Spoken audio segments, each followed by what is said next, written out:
Back in 2018, the New York Giants selected Saquon Barkley with the #2 pick in the National Football League draft. That was surprising because as good as Barkley was, it's rare for running backs to get chosen that high, but he was a generational talent. He went on to have a distinguished but not quite spectacular career with the Giants, and sports fans, football fans, often asked, what if Barkley played for a team with a better offensive line? I don't care how good a running back you are. If the people whose job it is to block for you don't block well and they create no holes, you're not going to be able to run for that many yards. This past offseason, the Giants elected not to renew Barkley's contract when it expired, and so he signed a free agent contract with the Giants' hated division rivals, the Philadelphia Eagles. And we got an answer to that what-if question, because the Philadelphia Eagles not only boast fans that are more knowledgeable than and classier than Giants fans, but also boast the best offensive line in the entire league, as opposed to the Giants' papier-mâché offensive line. And Barkley went on to have a historic season, punctuated by all sorts of highlight reel plays, including his now famous reverse hurdle over another player.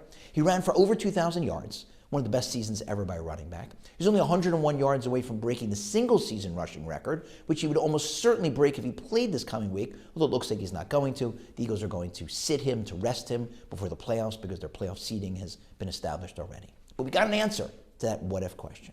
Why am I telling you this? Well, first, if it's not obvious, I'm an Eagles fan. I grew up in Philly. And second, because we have one of the biggest unasked what-ifs ever in history in this week's Parshat.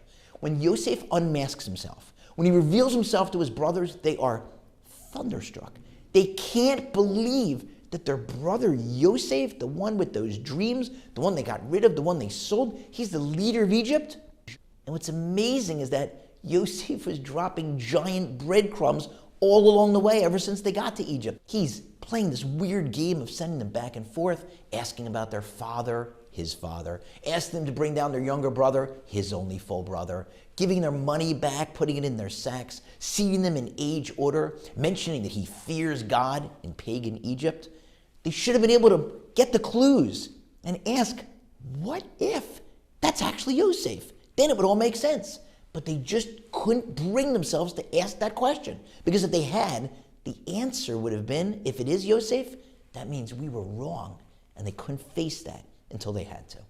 And we have to also be willing to ask those difficult what-if questions. As parents, instead of looking at your child, the poor student, ask, what if he or she is actually a future successful entrepreneur? Instead of looking at your child, the troublemaker, ask, what if he or she is actually a future disruptor or natural-born leader? And we have to ask that question about ourselves. What if I'm actually capable of more?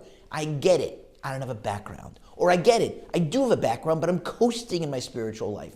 What if I decided to do more, learn more, teach more, give more charity, do more chesed?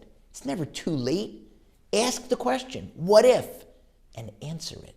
You'll be amazed at what you're capable of.